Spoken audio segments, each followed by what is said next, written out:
ዋትስአፕ ሻምፕ እንዴት ናችሁ? ውድ የተወደዳችሁ የክለባችን ደጋፊዎች በሙሉ ዛሬ የተለያዩ የአርሰናል መረጃዎች ይዘን መጥተናል። እስከ መጨረሻው ድረስ እንድትከታተሉን ላይክ እና ሰብስክራይብ ታደርጉን ስንል በትህትና እንጠይቃችኋለን። እንደማትሳፍሩን እናምናለን። በቀጥታ ወደ መረጃዎቻችን ስናመራ ኤታን ንዋኔሪን ነው እንግዲህ የመጀመሪያ መረጃዎችን የምናደርገው። ዴይሊ ሜል በዛሬው ዕለት እንዳስነበበው ከሆነ ቼልሲ ይህንን አርሰናል ታዳጊ ኤታን ንዋኔሪን የማስፈረም ምንም አይነት ፍላጎት የለውም የሚል መረጃ ነው ይዞ እየወጣ የሚገኘው። አርሰናል ግን የታዳጊውን እና የክርስቲያን ኖርጋርድ ሁኔታ ለቀጣዩ ሲዝን በቡድኑ ውስጥ ስላላቸው ሚና በአሁን ሰዓት ላይ እየመዘነ እንዳለ እና ይሸጡ አይሸጡ የሚለውን ጉዳይ አሁን ላይ ለመወሰን ውይይት እያደረጉ እንዳለ ነው እየተዘገበ የሚገኘው። ቀጣዩ መረጃችን የሚሆነው ጋብርኤል ሄሱስ ነው። አርሰናል ብራድሊ ባርኮላን በ80 ሚሊዮን ዩሮ ለማስፈረም በሚደረገው ጥረት ውስጥ የቦታ ማስተካከያ ለማድረግ ሄሱስን በ20 ሚሊዮን ፓውንድ ለመሸጥ ተዘጋጅቷል የሚል መረጃ ኮቶፍሳይድ በዛሬው ዕለት እያስነበበን ይገኛል። እንዲሁም ደግሞ ጋብርኤል ሄሱስ ብቻ አይደለም፣ ጋብርኤል ማርቲኔሊም ሌላው ሊሸጥ የሚችልበት እድል ያለው ተጫዋች ነው የሚል መረጃ ነው ኮቶፍሳይድ ይዞ ሲወጣው መረጃ። እንግዲህ ብራድሊ ባርኮላ ሆነም እንዲሁም ደግሞ ሞርጋን ሮጀርስ ሁለቱም ተጫዋቾች በክረምቱ የዝውውር መስኮት ከሁለቱ አንዱ በአርሰናል እንግዲህ ቀጣይ ፈራሚዎችን አሉ ተብሎ ይጠበቃል በክረምቱ የዝውውር መስኮት። ያንን ተከትሎ አርሰናል እንግዲህ የቦታ ማስተካከያ ፕላስ ደግሞ ወጪ ገቢን ለማስተካከል እነዚህ ሁለት ተጫዋቾችን ጋብርኤል ሄሱስን እንዲሁም ደግሞ ጋብርኤል ማርቲኔሊን ከሁለት አንዱን እንደሚሸጡ ነው የተገለጸ የሚገኘው። ሁለቱም የሚሸጡበት እድል እጅግ በጣም ሰፊ ነው። በተለይም ጋብርኤል ሄሱስ የሚሸጥበት እድል እጅግ በጣም ሰፊ ነው ማለት እንችላለን። ምክንያቱም ደግሞ በሚቀጥለው የውድድር ዘመን ጋብርኤል ሄሱስ ተሰላፊ ይሆናል ተብሎ አይጠበቅም። በትናንሽ ጨዋታዎች እንኳን ይሰለፋል ተብሎ አይጠበቅም። አሁን ላይ አርሰናል ተጫዋቾችን የሚያስፈርም ከሆነ ማለት ነው። ያንን ደግሞ አርሰናል አይፈልጉም። ምክንያቱም ደግሞ ውድ ተከፋይ እንደሆነ ይታወቃል። ብዙ ሺህ ፓውንዶችን የሚከፈለው ጋብርኤል ሄሱስ። በተጨማሪ ደግሞ ተጫዋቹ እንግዲህ መሰለፍን ይፈልጋል፣ መጮትን ይፈልጋል። ያንን ተከትሎ አሁን ላይ በክረምቱ የዝውውር መስኮት ተጫዋቹ ራሱን ለገበያው ያቀርባል፣ እንዲሁም ደግሞ አርሰናልን ተጫዋቹን ለገበያው ያቀርባል ተብሎ ይጠበቃል። የተጫዋቹ ኤጀንቶች ከፍተኛ ስራን ይጠብቃቸዋል ተብሎ ይጠበቃል። ከአርሰናል በተጨማሪ በተለይም አርሰናል ተጫዋቹን ለመሸጥ ብዙም እንቅስቃሴ ያደርጋል ተብሎ አይጠበቅም። ምክንያቱም ደግሞ ለመጣለት ክለብ ተጫዋቹን ለመሸጥ ዝግጁ ነው። እስከ 20 ሚሊዮን ፓውንድ 18 ሚሊዮን ፓውንድ ድረስ ከቀረበለት ተጫዋቹን ለመሸጥ ምንም ግድ አይሰጡም። ነገር ግን ተጫዋቹ ትክክለኛውን ክለብ እየፈለገ እንዳለ ነው እየተነገረ የሚገኘው። በተለይም የተጫዋቹ ኤጀንቶች ለነ ጁቬንቱስ እንዲሁም ደግሞ ለነ አትሌቲኮ ማድሪድ ተጫዋቹን ኦፈር እያደረጉ እንዳለ ነው መረጃዎች እየጠቆሙ የሚገኙት። አስፈርሙት ብለው ጥያቄ እያቀረቡ እንዳለ ነው መረጃዎች እየጠቆሙ የሚገኙት። እንዲሁም ደግሞ ከወደ ብራዚልም ከወደ ሳውዲም ፈላጊዎች እንዳሉት ነው መረጃዎች እየጠቆሙ የሚገኙት። ጋብርኤል ማርቲኔሊም በተመሳሳይ ከወደ ሳውዲ ፈላጊዎች አሉት የሚል መረጃ እየወጣ ይገኛል። ባየር ሙኒክም ተጫዋቹ እንደሚፈልገው መረጃዎች እየጠቆሙ ይገኛል። ያው ይህ ተጫዋች ገና ወጣት እንደመሆኑ መጠን እንዲሁም ደግሞ በፕሪሚየር ሊግ የመጫወት ልምድ አለው። ከነገና በሻምፒዮንስ ሊግም የመጫወት ልምድ አለው። በሻምፒዮንስ ሊግ በተለይ በጣም ምርጥ እንቅስቃሴን ከሚያደርጉት ተጫዋቾች መካከል አንዱ እንደነበረ ይታወቃል። በፕሪሚየር ሊግ እጅግ በጣም አቋሙ ወርዶ ነበር የምንመለከተው። በሻምፒዮንስ ሊግ ስንመለከተው ደግሞ እጅግ በጣም ምርጡን ማርቲኔሊ ነበር የምናየው። እንግዲህ የተለያዩ በተለይም የአውሮፓ ሻምፒዮንስ ሊግ ተሳታፊ ክለቦች ይህንን ተጫዋች ለማስፈረም ፍላጎት እንዳላቸው ነው መረጃዎች እየጠቆሙ የሚገኙት። እንግዲህ ካለማውጫው መጠናቀቅ በኋላ የዚህ ተጫዋች ወዴት እንደሚያመራ መልቀቁም ከአርሰናል መልቀቅና ለመልቀቁም በዛን ሰዓት ላይ ይታወቃል ተብሎ ነው እንግዲህ መረጃዎች እየወጡ የሚገኙት። ቀጣዩ መረጃችን የሚሆነው ደግሞ ማርቲን ኦዴጋርድ ነው። ሳሚ ቦክቤል በትላንትናው ዕለት እንዳስነበበን ከሆነ አርሰናል ካፒቴኑ ተስማሚና ትልቅ ትርፍ የሚያስገኝ ጥያቄ ከመጣ ለመሸጥ ፈቃደኛ ሊሆን የሚችልበት ምክንያት አውቄያለሁ ብሎ እንግዲህ ይህንን መረጃ ይዞ መውጣት ችሏል። ከተጫዋቹ ተደጋጋሚ የአካል ብቃት ፊትነስ ችግሮች እና የኤቤሪቺ ኤዜ በቡድኑ ውስጥ እጅግ ደምቆ መውጣት የተያያዘ ነው የተጫዋች በክረምቱ የዝውውር መስኮት ለሽያጭ ሊቀርብ የቻለበት የሚል መረጃ ይዞ እየወጣ ይገኛል። ነገር ግን አያይዞ ምንድን ነው ያለው አርሰናሎች ማርቲን ኦዴጋርድን ለመሸጥ ፍላጎት የላቸውም። ነገር ግን እንደነ ፒኤስጂ እንዲሁም ደግሞ ባየር ሙኒክ የመሳሰሉ ቲሞች ተጫዋቹን እናስፈርመዋለን ብለው በርካታ ሚሊዮን ፓውንዶችን የሚያቀርቡ ከሆነ እስከ 60 እስከ 55 ሚሊዮን ፓውንዶች የሚያቀርቡ ከሆነ ተጫዋቹን ለመሸጥ ፈቃደኞች ናቸው አርሰናሎች። ነገር ግን ከዛ ያነሰ ገንዘብ የሚቀርብላቸው ከሆነ ግን በጭራሽ እንደማይቀበሉ ነው መረጃዎች ወጡ የሚገኙት። እንግዲህ ተጫዋቹን ለማስፈረም ባየር ሙኒክና ፒኤስጂ አሁንም በንቃት የተከታተሉት እንዳለ ነው መረጃዎች ወጡ የሚገኙት። ቀጣዩ መረጃችን የሚሆነው ደግሞ ሊያንድሮ ትሮሳርድ ነው። የእንግሊዙ ታዋቂ ጋዜጣ ዴይሊ ሜል ይዞት የወጣው መረጃ እንደሚያሳየው ሌላኛው የፕሪሚየር ሊግ ክለብ ቦርንማውዝ የቤልጂየማዊውን የፊት መስመር አጥቂ ሊያንድሮ ትሮሳርድ የዝውውር ሁኔታ በቅርበት የተከታተሉ ይገኛሉ። በአሁኑ ወቅት ከቤልጂየም ብሔራዊ ቡድን ጋር በዓለም ዋንጫው ላይ የሚገኘው ትሮሳርድ በዚህ ክረምት አርሰናልን ለቆ ሊወጣ ይችላል የሚል ወሬዎች በስፋት እየተናፈሱ ይገኛሉ የሚል መረጃ ነው እንግዲህ ዴይሊ ሜል ይዞ መውጣት እየቻለው። በክረምቱ የዝውውር መስኮት እንግዲህ የሊያንድሮ ትሮሳርድ ከአርሰናል መውጣት አይቀሬ እየሆነ እየመጣ ይመስላል። ፉትቦል ኢንሳይደር እንዳስነበበን ከሆነ ደግሞ አስቶን ቪላ ትሮሳርድን ለማስፈረም ባደረገው ትልቅ ጥረት አማካኝነት ትልቅ መነቃቃትን አግኝቷል። የ31 ዓመቱ ቤልጂየማዊ ክንፍ ወደ ውሉ ማጠቃለያ ዓመት እየገባ በመሆኑ አርሰናል ይህንን የዝውውር መስኮት እሱም በጥሩ ዋጋ ለመሸጥ እንደ የመጨረሻ እድል እየተጠቀመበት ነው። ተጫዋቹም ወደ ቪላ ፓርክ ለመዘወር ፍቃደኛ ነው። ቦርንማውዝም ፍላጎት አለው የሚል መረጃ ደግሞ ፉትቦል ኢንሳይደር እያስነበበን ይገኛል። ይህም የሚያሳየው እንግዲህ ተጫዋቹ በክረምቱ የዝውውር መስኮት ከአርሰናል ቤት የሚለቅበት እድል እጅግ በጣም ሰፊ ነው። ከእንደገና ደግሞ በፕሪሚየር ሊግ የሚቆይበትም እድል እጅግ በጣም ሰፊ ነው። ከእንደገና ደግሞ ሚድ ቴብል የተባሉ ክለቦችም ቀጣዩ ማረፊያው ሊሆኑ እንደሚችሉ ነው መረጃዎች የጠቆሙ የሚገኙት። ያው አሁን ላይ አስቶን ቪላ ሚድ ቴብል እየተባለ አይደለም የሚገኘው፣ በአውሮፓ ሻምፒዮንስ ሊግ በተከታታይ እየተሳተፈ ነው የሚገኘው። ቦርንማውዝም በተመሳሳይ አሁን ላይ ሚድ ቴብል የምንለው አይደለም። ነገር ግን ያው አሰልጣኝ መቀየሩም አኳያ በሚቀጥለው ዓመት ይህንን አቋም ያሳያል ተብሎ አይጠበቅም። በርካታ ተጫዋቾችም የሚለቁ ይመስላሉ በክረምቱ የዝውውር መስኮት እንደነ አሌክስ ስኮት የመሳሰሉ እንዲሁም ደግሞ ክሩፕ የመሳሰሉ ተጫዋቾች ይለቁበታል ተብሎ ይገመታል። ያን ተከትሎ በሚቀጥለው ዘመን እንደ ዘንድሮ አይነት ብቃቱን ያሳያል ተብሎ ባይጠበቅም ቦርንማውዝም፣ ነገር ግን ሚድ ቴብል አይነት የምንለው አይደለም። ያው አሁን ሚድ ቴብል እየሆኑ የሚገኙት እነ ቼልሲ ናቸው፣ እነ ቼልሲ እነ ቶተናም ናቸው ከሚድ ቴብል በታች እየሆኑ የሚገኙት። ስለዚህም እንግዲህ ቀጣዩ ምርጫው በአስቶን ቪላ ወይም ደግሞ ቦርንማውዝ ሊሆን ይችላል። በተለይም በአውሮፓ ሻምፒዮንስ ሊግ ተሳታፊ ናቸው ሁለቱም። እንዲሁም ደግሞ አሪፍ የሚባል አሰልጣኝም አላቸው አስቶን ቪላዎች። ለአስቶን ቪላ የሚመጠን አሰልጣኝ ነው ያላቸው።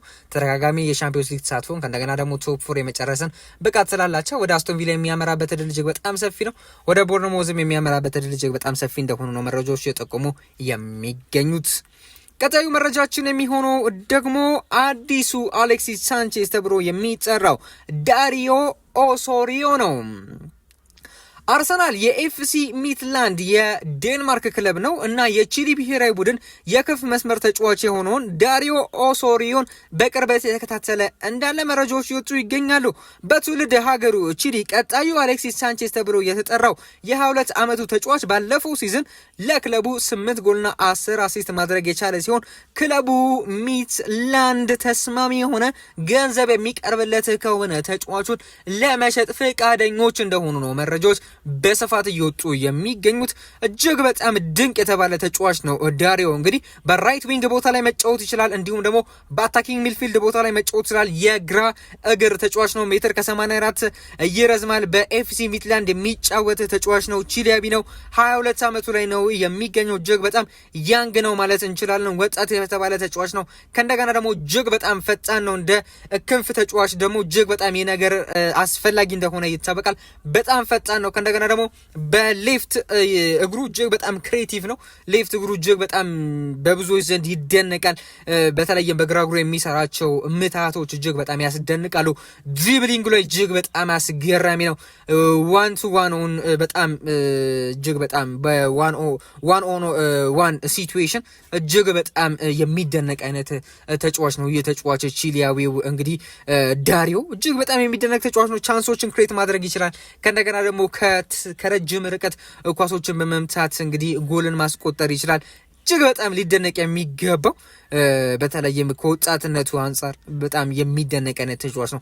አጫወቱ እንግዲህ እንደነ አሌክሲስ ሳንቼዝ ነው፣ እንደነ አልሄል ዲማሪያ ነው። በርካቶች ከነዚህ ጋር ነው እንግዲህ የሚያመሳስሉት። በክረምቱ የዝውውር መስኮት ሚትላንዶች ለመሸጥ ፍላጎት እንዳላቸው ነው መረጃዎች የጠቆሙ የሚገኙት። ነገር ግን እነሱ ያሰቡት ገንዘብ ሊቀርብላቸውም እንደሚገባ ነው እንግዲህ መረጃዎች የጠቆሙ የሚገኙት። ቀጣዩ መረጃችን የሚሆነው ደግሞ ጀሬሚ ሞንጋ ነው። አርሰናል፣ ማንቸስተር ዩናይትድ፣ ማንቸስተር ሲቲ እና ቼልሲ ያደረጉትን የመጨረሻ ሰዓት ሙከራ ወደ ጎን በመተው የ16 ዓመቱን የሌስተር ሲቲ ድንቅ ታዳጊ ጀሬሚ ሞንጋን ለማስፈረም የነበረውን ፉክክር ሙሉ በሙሉ ክለቤ አርሰናል ሻምፒዮኑ ክለባችን አርሰናል አሸንፏል የሚል መረጃ ነው እንግዲህ በዛሬው ዕለት እየወጣ የሚገኘው። ታማኝ የተባሉት የመረጃ ምንጮች የሚያሳዩት ነገር ምንድነው? ዝውውሩ ገና ሙሉ በሙሉ ባይጠናቀቅም አጠቃላይ ዋጋው ከ10 እስከ 15 ሚሊዮን ፓውንድ እንደሚሆን ነው እየገለጹ የሚገኙት። ተጫዋቹ ለአርሰናል ያለውን ሰፊ ፍላጎት ያሳወቀ ሲሆን አሁን የቀረው ከሌስተር ሲቲ ጋር ያሉ የመጨረሻ ውስብስብ ድርድሮችን ማጠናቀቅ ብቻ እንደሆነ ነው እንግዲህ መረጃዎች እየጠቆሙ የሚገኙት። ተጫዋቹ ለሁሉም ክለብ እንደነገርኳችሁ ለማንቸስተር ዩናይትድ፣ ለማንቸስተር ሲቲ፣ ለቼልሲም እንግዲህ ምንም አልሰማችሁም ነው ያለው። ከፍተኛ ደሞዝ እናቅርብልህ ለሲቲ ለሌስተር ሲቲ በርካታ ገንዘቦችን እንክፈል ቢሉ ጭራሽ ነው ማልሰማችሁ። ለክለቤ ለኔ ለውዱ ክለቤ ዋንጫ በላ ለበላ ብዬ ላልከዶት ክለቤ እንግዲህ እንደሚፈርም ነው እንግዲህ ያረጋገጠው ይህ የሌስተር ሲቲ ታዳጊ ጀሬሚ ሞንጋ። ሃይላይቱን መመልከት ትችላላችሁ። እንግዲህ ስኪሉን በዩቲዩብ መመልከት ትችላላችሁ። የፕሮግራም ከተጠናቀቀ በኋላ እጅግ በጣም የሚያስገርም ነው የጀሬሚ ሞንጋ ማለት ነው። እጅግ በጣም ያስገርማል። እኔ በበኩሌ ደግሞ በዚያው አጋጣሚ የአርሰናል የሚፈልጋቸውን ተጫዋቾች ሃይላይቶች፣ ስኪሎችን፣ ጎሎችን፣ አሲስቶችን ያደረጉትን አስገራሚ እንቅስቃሴዎችን የያዘ ቪዲዮዎችን የሚለቅ አንድ ቻናል እንግዲህ ለመክፈት ፍላጎት አለኝ። እስቲ እናንተስ በዚህ ጉዳይ ላይ ምን ታስባላችሁ? በኢትዮጵያ ውስጥ እንደዚህ አይነት ቪዲዮዎችን የሚሰራ የለም ማለት እንችላለን። ነገር ግን እኔ ለሞከር አስቤያለሁ። እስቲ በሞከር እናንተ አበረታቱኛላችሁ ወይ? እስቲ በኮሜንት ላይ ብታሳውቁኝ በዚህ አጋጣሚ እጅግ በጣም ደስ ይለኛል። ቀጣዩ መረጃችን የሚሆነው ደግሞ አንድ መረጃ ነው እንግዲህ እጅግ በጣም ዛሬ የሰሙት አዲስ መረጃ አለ አርሰናልን የተመለከተ ማለት ነው። እሱም ደግሞ ኒኮላስ ጆቨርን የተመለከተ መረጃ ነው። በዓለም እግር ኳስ ውስጥ ብዙ ባልተለመደ መልኩ የአርሰናል የስብስብ የቅጣት እና የማዕዘን ምቶች ወይም ሴት ፒስ ኮች አሰልጣኝ የሆነው ፈረንሳዊ ኒኮላስ ጆቨር የሌሎች ታላላቅ የፕሪሚየር ሊግ ክለቦችን ቀልብ መሳብ እንደቻለ ነው መረጃዎች የጠቆሙ የሚገኙት። ይህ ብቻ አይደለም። በተለይም ማንቸስተር ዩናይትድ ይህንን የአርቴታን የቅርብ ረዳት ወደ ኦልትራፎርድ ለመውሰድ ከፍተኛ ፍላጎት እንዳሳዩ ነው እንግዲህ መረጃዎች የጠቆሙ የሚገኙት። ነገር ግን አርሰናል በጆቨር ስር ያስመዘገበው አስደናቂ የስብስብ ውጤት በመኖሩ እና ውሉን እስከ 2027 ያራዘመ በመሆኑ አሰልጣኙን በለንደን ቤት ለማቆየት በሙሉ እምነት አለው። አይደለም ማንቸስተር ዩናይትድ ሪያል ማድሪድ ቢመጣ ራሱ አርሰናል ግድ እንደማይሰጠው እና ምንም እንደማይፈራና በኒኮላስ ጆቨር ላይ እጅግ በጣም ትልቅ የሆነ እምነት እንዳለው ነው መረጃዎች የጠቆሙ የሚገኙት። እንዲሁም ደግሞ አሰልጣኙም ጭምር ኒኮላስ ጆቨር በአርሰናል ቤት ደስተኛ እንደሆነና ወደ ማንቸስተር ዩናይትድ መሄድን እንደማይፈልግ ነው እንግዲህ መረጃዎች የጠቆሙ የሚገኙት። ነገር ግን በይፋ ለማንቸስተር ዩናይትድ የነገረ ባይሆንም ነገር ግን በጭራሽ ከአርሰናል መልቀቅ እንደማይፈልግ ግን ተናግሯል ነው የተባለ የሚገኘው። አሁን ላይ ማንቸስተር ዩናይትድ ከፍተኛ ጥረት እያደረገ ይገኛል። በቅርብ ጊዜ ምላሽ ይሰጣል ተብሎ ይጠበቃል ኒኮላስ ጆቨር እንግዲህ። ነገር ግን ወደ ማንቸስተር ዩናይትድ የሚሄድበት እድል እጅግ በጣም አነስተኛ እንደሆነ ነው መረጃዎች የጠቆሙ የሚገኙት። በጭራሽ አይሄድም ብዬ አስባለሁ። እኔም እናንተን ደግሞ ሀሳብ አስተያየቶቻችሁን ብታሳውቁኝ እጅግ ደስ ይለኛል። ቀጣዩ መረጃችን የሚሆነው ደግሞ ጆሽ አቼምፖንግ ነው። አርሰናል በተለያዩ ተከላካይ መስመር ቦታዎች ላይ መጫወት የሚችለውን ቨርሳታይል ዲፌንደር የ20 ዓመቱን የቼልሲ አካዳሚ ውጤት ጆሽ አቼምፖንግን ለማስፈረም ከፍተኛ ፍላጎት አሳይቷል። ምንም እንኳን ተጫዋቹ እስከ ሰኔ 2029 ድረስ የሚያቆየውን ረጅም ውል ያለው ከመሆኑ በላይ ቼልሲዎች ተጫዋቹን የመሸጥ ምንም አይነት ፍላጎት እንደሌላቸው በይፋ ቢገልጹም በተጫዋቹ የወደፊት እድል ዙሪያ የሚወጡት መላምቶችና ወሬዎች ግን አሁንም በስፋት እየቀጠሉ ይገኛሉ። በክረምቱ የዝውውር መስኮት ጆሽ አቼምፖንግ ይወጣል የሚል መረጃ እንደነ ፉትቦል ለንደን ያሉ የመረጃ ምንጮች እያስነበቡ እንዳለ ይታወቃል። አርሰናል ደግሞ ተጫዋቹን በጥብቅ እንደሚፈልገው ነው መረጃዎች የጠቆሙ የሚገኙት። ጆሽ አቼምፖንግ እንግዲህ በተለያዩ ቦታዎች ላይ መጫወት ይችላል። እንግዲህ በቀኝም ሆነ በግራ የተመላላይ ስፍራ መጫወት ይችላል። በሴንተር ባክ በኩል መጫወት ይችላል። ከነገና ደግሞ እንግሊዛዊ ነው። እንግሊዛዊ የሚሆኑ ብቻ አይደለም በእንግሊዝ ሀገር በርካታ የመጫወት ጊዜን አሳልፏል። በቼልሲ ቤት ማሳለፍ ይችላል። እንዲሁም ደግሞ በተለያዩ የውሰት ውል በሄደባቸው ክለቦችም እንግዲህ አሪፍ እንቅስቃሴን ማድረግ ይችላል። ጆሹዋ ኮፊ አቼምፖንግ እንግዲህ 20 ዓመቱ ላይ የሚገኘው እንግሊዛዊ ነው። በራይት ባክ በኩል እንዲሁም ደግሞ በሴንተር ባክ በኩል በሌፍት ባክ በኩል መጫወት የሚችል እጅግ በጣም ግሩም የተባለ ተጫዋች ነው። ሜትር ከ90 አካባቢ የሚረዝም ተጫዋች ነው። በቀኝ እግሩ የሚጫወት ተጫዋች ነው። በአካሉ እጅግ በጣም ጠንካራ ነው። ፍጥነትና ጥሩ መከላከሉ እጅግ በጣም ይደነቅለታል። ከኋላ ኳስ በጥሩ ሁኔታ ማስጀመር ይችላል፣ ኳስን መመስረት ይችላል።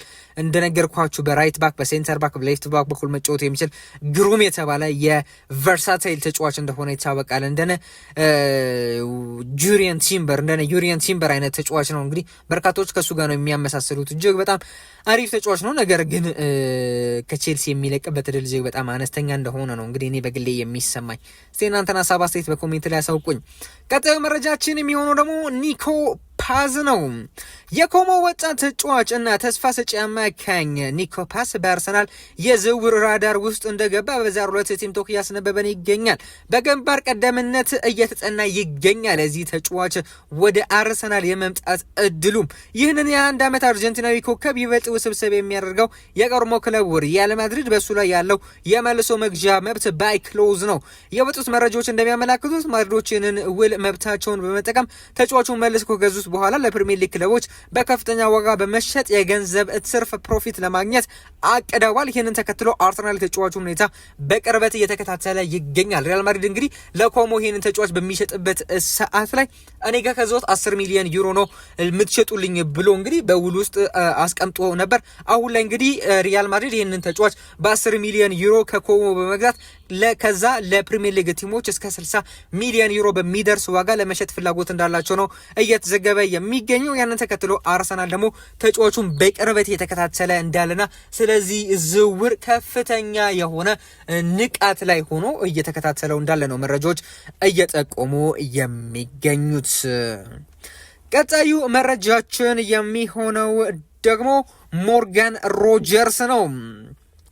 ሚረር ፉትቦል እንዲሁም ደግሞ ሃንድ ኦፍ አርሰናል በዛሬው ዕለት እንዳሳወቁት ከሆነ አርሰናል በሚቀጥሉት ሳምንታት ለአስቶን ቪላ አማካይ ሞርጋን ሮጀርስ ይፋዊ ድርድር ለመጀመር ቀጠሮ እንደያዙ ነው መረጃዎች እየጠቆሙ የሚገኙት።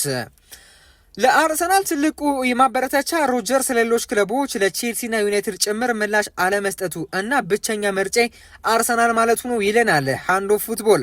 አርቴታ ለክለቡ ባጅ እና ፕሮጀክት ታማኝ የሆኑ ተጫዋቾችን ስለሚመርጥ የሮጀርስ አቋም ዝውውሩን እያፋጠነው ይገኛል። ዲክላን ራይስም በዓለም ዋንጫው ካምፕ ላይ ተጫዋቹን የማባባት ሚናውን በከፍተኛ ሁኔታ እየተወጣ ይገኛል የሚል መረጃም እየወጣ ይገኛል። እንግዲህ ስለ ሮጀርስ ብዙም ማለት አልፈለግም፣ ነገር ግን ተጫዋች እንደ ሁሉ ጊዜም እንደምላችሁ የአርሰናል ቁጥር 1 ፈራሚ እንዲሆን እፈልጋለሁ።